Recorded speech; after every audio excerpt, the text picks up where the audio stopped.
പൊളിച്ച് പൊളിച്ചേട്ടാ. അടിപൊളി അടിപൊളി അടിപൊളി. ചേട്ടൻ അടിച്ച് കേറി.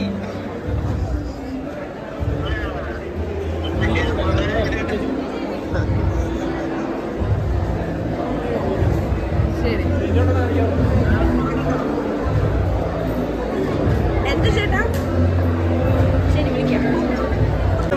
ആക്ച്വലി എന്താ പറയാ, കാലഘട്ടത്തിന് ഒത്ത കുറച്ച് പരിപാടികളുണ്ട്, എന്നാൽ പഴയതുണ്ട് പുതിയതുണ്ട് എല്ലാം കൂടി ചേർന്നിട്ടുള്ളൊരു അടിപൊളി ലവ് സ്റ്റോറിയാണ്. മൂന്ന് ആളുകളുടെ ഡിഫറെൻറ്റ് ലവ് സ്റ്റോറികളാണ്, പല പല പരിപാടികൾ. നല്ല രസമുണ്ട്, നല്ല ക്യൂട്ടാണ്, ഒരുപാട് ചിരിക്കാനുണ്ട്. പാട്ടുകളാണെങ്കിലും പരിപാടി മൊത്തത്തിൽ കളറായിട്ടുണ്ട്. ഷൈനിന്റെ കാര്യം പറയണ്ടല്ലോ, ഷൈൻ എന്തായാലും എല്ലാത്തിലും അടിപൊളിയാണ്. എല്ലാവരും ബാബുരാജേട്ടനും ഷൈനും തമ്മിലുള്ള കെമിസ്ട്രി അടിപൊളിയായിട്ട് വർക്കായുണ്ട്. അപ്പൻ മോൻ പരിപാടി സൂപ്പറായിട്ട് വർക്കായുണ്ട്. പിന്നെ എല്ലാവരും എല്ലാം അടിപൊളിയായിട്ടുണ്ട്. അത് ഉറപ്പായിട്ടും അത് അവർ നേരത്തെ തെളിയിച്ചാണല്ലോ അവരുടെ കെമിസ്ട്രി എന്താണുള്ളത്. അപ്പോൾ അത് അടിപൊളിയായിട്ട് വർക്കായി. എല്ലാവർക്കും വളരെ സന്തോഷമായി, വളരെ കയ്യടികളും ചിരികളും. ഞാൻ കുറേ നാളായി കോമഡി അങ്ങനെ ഒരു സംഭവം ചെയ്തിട്ട്, കോമഡിയോടൊപ്പം തന്നെ ഒരു എന്താ പറയുക, ഒരു റൊമാൻസ്, ഞങ്ങളൊരു പ്രായത്തിലുള്ള ഒരു റൊമാൻസൊക്കെ രസകരമായിരിക്കുന്നു. സന്തോഷം.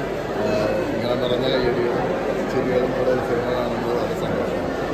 പിന്നെ ഞാൻ നേരത്തെ പറഞ്ഞ് നമുക്ക് വിഷമമുള്ളൊരു കാര്യം എന്ന് വെച്ചാൽ ഒരിക്കലും സിനിമാക്കാരെ, കലാകാരന്മാരെ ഒരിക്കലും രാഷ്ട്രീയവും മതവും കൊടിയും ഒന്നുമായിട്ടൊക്കെ കൂട്ടി കുഴക്കരുത്. കാരണം നമ്മളെല്ലാം, ഞാനൊക്കെ സിനിമയിൽ വന്ന സമയത്ത് അങ്ങനെയൊന്നും ഉണ്ടായിരുന്നു. പക്ഷെ ഇപ്പോൾ എല്ലാത്തിനും അങ്ങനെ കാണുമ്പോൾ ഒരു കാര്യം ചിന്തിക്കുക, ഇതിനകത്തപ്പോൾ ഞങ്ങൾ ഇത്രയും ആൾക്കാരുടെ കൂട്ടായ പണിയല്ലേ, പുതിയ ഡയറക്ടർമാർ, കാശ് മുടക്കിയ പ്രൊഡ്യൂസർമാർ.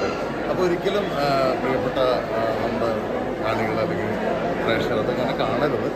അതുപോലെ തന്നെ ആരും അങ്ങനെ വിവേചനം കാണിക്കാൻ പാടില്ല. നമുക്ക് അങ്ങനെയൊന്നുമില്ല. നമുക്ക് ആകെ നമ്മളെന്ത് ജോലി ഏൽപ്പിക്കുന്നു അത് ചെയ്യാമെന്ന് മാത്രമേ ഉള്ളൂ. ചിരിപ്പിക്കാനാണെങ്കിൽ ചിരിപ്പിക്കുക, അല്ലെങ്കിൽ വേറെ അത് മാത്രം കാണാൻ പാടുള്ളൂ. വേറെ ഒന്നും കാണരുത്. മതവും രാഷ്ട്രീയവും കൊടിയും വർഗവും അതൊക്കെ ചേർക്കുക. ഞങ്ങളെ പറ്റി പറയുന്ന സീനിലൊക്കെ തിയേറ്ററിൽ ഭയങ്കര കയ്യടിയായിരുന്നു. കണ്ടിരുന്നോ അത്? കണ്ടായിരുന്നു. അത് ചെയ്യുമ്പോഴാണെങ്കിലും എന്താ പറയുക, പ്രത്യേകം അത് ഡയറക്ടേഴ്സിൻ്റെ ഇൻസ്ട്രക്ഷൻസ് ഉണ്ടായിരുന്നു. അത് ഭയങ്കര ഇമ്പോർട്ടൻ്റ് ആണ് ആ സീനിലുള്ളത്. ഒരുപാട് സന്തോഷം തോന്നി. എന്താണ് അതിന് ഇപ്പം കുറേ കുട്ടികൾ ഇന്ന് കാണാനുണ്ടായിരുന്നു. അല്ലാണ്ട് പ്രീമിയർ ഷോന് നമ്മളുടെ ആൾക്കാർ മാത്രം ഇരുന്ന് കാണുകയല്ല ചെയ്തത്, സ്കൂൾ പിള്ളേരായിരുന്നു മൊത്തം കാണാനുണ്ടായിരുന്നത്. അപ്പോൾ എല്ലാവരുടെയും റിയാക്ഷനും ഒക്കെ കാണുമ്പോൾ ഞാൻ ഇവരോട് ചോദിച്ചിരുന്നു, പ്ലസ് ടുവിനൊക്കെ പഠിക്കുന്ന കുഞ്ഞുങ്ങളാണ് വന്നിരിക്കുന്നത്, ഇതിനകത്ത് പ്ലസ് ടുവിന് പഠിക്കുന്ന ഒരു മകളാണ് അഭിനയിച്ചിരിക്കുന്നത്. അപ്പോൾ പിള്ളേരൊക്കെ ആ സെൻസിൽ അതിനെ എടുത്ത് തുടങ്ങുന്നുണ്ട്. ഹ്യൂമൻ ബീങ്സിൻ്റെ നീഡ് എന്താണ്, അമ്മയാണെങ്കിലും അച്ഛനാണെങ്കിലും അത് ഏത് ആൾക്കാരാണെങ്കിലും എല്ലാവരും ഇൻഡിവിജ്വൽസാണ്. അവർക്ക് സന്തോഷിക്കാൻ വേണ്ട കാര്യങ്ങൾ മക്കളെ നോക്കലും അത് മാത്രമല്ല, അതിനോടൊപ്പം തന്നെ എന്തായാലും അമ്മമാർ സാക്രിഫൈസ് ചെയ്യുന്നുണ്ട്. അതിനോടൊപ്പം തന്നെ അവരുടെ സന്തോഷം കാണുന്നതിൻ്റെ ഒരു പ്രാധാന്യം കേൾക്കുമ്പോൾ, അത് സിനിമയിലൂടെ കേൾക്കുമ്പോൾ കുട്ടികളുടെ ഇപ്പം ഉണ്ടായിരുന്ന റിയാക്ഷൻ ഇവിടെ നേരിട്ട് എനിക്ക് കാണാൻ പറ്റി. ഒരുപാട് സന്തോഷമുണ്ട്. എല്ലാവരും അതിനെ ഹാപ്പി ആയിട്ട് സ്വീകരിക്കുന്ന ഒരു കാലത്താണ് ചെയ്തിരിക്കുന്നത്. ഒരുപാട് മാറി, കാലത്തിൻ്റെ മാറ്റം കൂടെ എനിക്ക് ഈ ഷോയിൽ കാണാൻ പറ്റി. ഒരുപാട് സന്തോഷം. ഒരുപാട് നന്ദി സാൻഡ്ര ഇതൊരു ക്യാരക്ടർ തന്നെ വിളിച്ചതിനും ചെയ്യാൻ പറ്റിയതിനും ഒരുപാട് സന്തോഷം. Thank you so much. മൂവിയായിരുന്നു. ഷെയ്നിൻ്റെയൊക്കെ നല്ലതായിരുന്നു. കോമഡി ഒരുപാടുണ്ട്. കോമഡി കുറച്ചുകൂടെ ബെറ്റർ ആയിരുന്നു പേഴ്സണലി തോന്നി. ചിലതൊന്നും വർക്കൗട്ട് ആയില്ലാത്ത പോലെ ഫീലിംഗ് തോന്നി.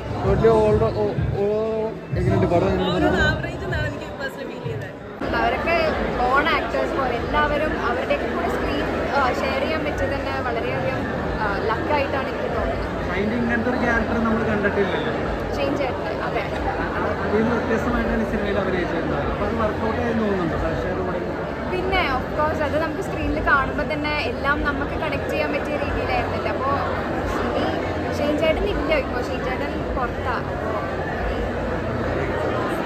ഞാനെല്ലാം പറഞ്ഞതാ, ഇനി എന്താ പറയുക,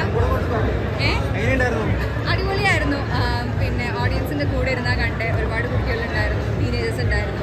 ഞങ്ങൾക്ക് എല്ലാ കാറ്റഗറിയിലുള്ള ആൾക്കാരുടെ വൈബും അറിയണമായിരുന്നു. ഞങ്ങൾ തിയേറ്ററിൽ നിന്ന് കണ്ടപ്പോൾ എനിക്ക് മനസ്സിലായ കാര്യം എന്ന് വെച്ചാൽ എല്ലാവരും ഒരുപോലെ എൻജോയ് ചെയ്യുന്നുണ്ട്.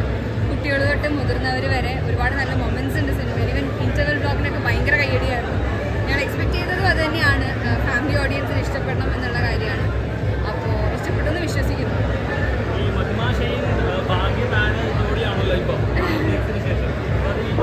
അങ്ങനെ ഗാർഡിയൻസിൽ ചെയ്ത ക്യാരക്ടേഴ്സിൻ്റെ ആയിരിക്കും. ഇതിനകത്ത് ഇപ്പം ഷെയിൻ്റെയും ബാബുചേട്ടൻ്റെയും കെമിസ്ട്രിയും അടിപൊളിയാണ്, അതും കാണാൻ രസമാണ്. അപ്പം എല്ലാത്തിൻ്റെയും ഒരു എന്താ പറയുക, എല്ലാം കൂടെ ചേർന്ന് വരുമ്പോഴാണല്ലോ ഒരു നല്ല സിനിമ. അപ്പം അതിൻ്റെയും കൂടെയാണ്.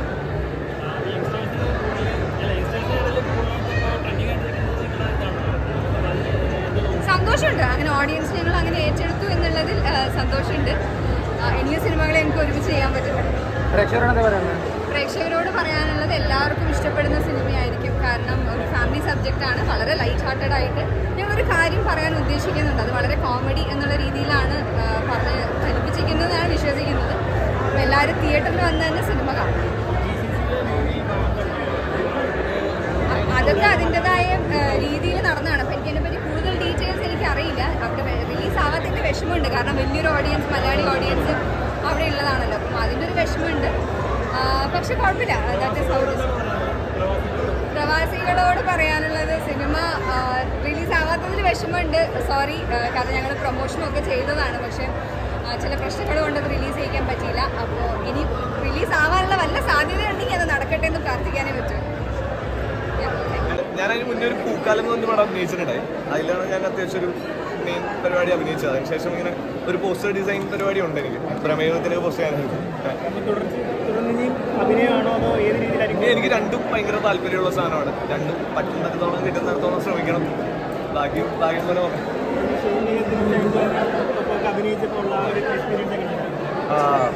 അവര് ഭയങ്കര കോപ്പറേറ്റീവ് ആയിട്ടുള്ള ആക്ടേഴ്സാണ്. ബട്ട് ചുറ്റുമുള്ളവരെ ലിഫ്റ്റ് ചെയ്തുകൊണ്ട് വർക്ക് ചെയ്യാൻ ശ്രമിക്കുന്ന ആൾക്കാരാണ്. ഭയങ്കര മെച്ചോർഡ് ആക്ടേഴ്സാണ്. അപ്പം അങ്ങനെ ഒരു എക്സ്പീരിയൻസ് എന്ന് പറയാൻ നമുക്ക് കംഫർട്ടാണ്. നമ്മൾ സുഖമായിട്ട് ചെയ്യാൻ പറ്റും അവരുടെ കൂടെയാണെങ്കിൽ. അടിപൊളിയായിരിക്കും. നിങ്ങൾ മൊത്തത്തിലൊരു ഫൺ ഫ്ലിക്ക് പരിപാടിയാണ്. കുറച്ച് നാളായിട്ടുള്ള ഡ്രാമകളോ ആക്ഷൻ സീക്വൻസോ അങ്ങനത്തെ പരിപാടികളെക്കാളും കൂടുതൽ ഒരു റിലാക്സ്ഡ് എൻ്റർടൈനറാണ് നോക്കൂ. നിങ്ങൾ കണ്ടു നോക്ക്, കണ്ടിട്ട് അഭിപ്രായം പറയുന്ന ആളുകൾ. എല്ലാവർക്കും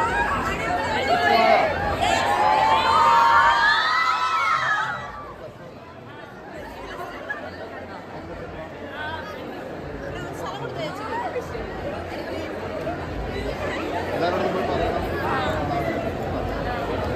എല്ലാവർക്കും ചിരിച്ച് ഈ ചേച്ചന് മനസ്സിലായില്ലേ? മഹിമ പോയോ?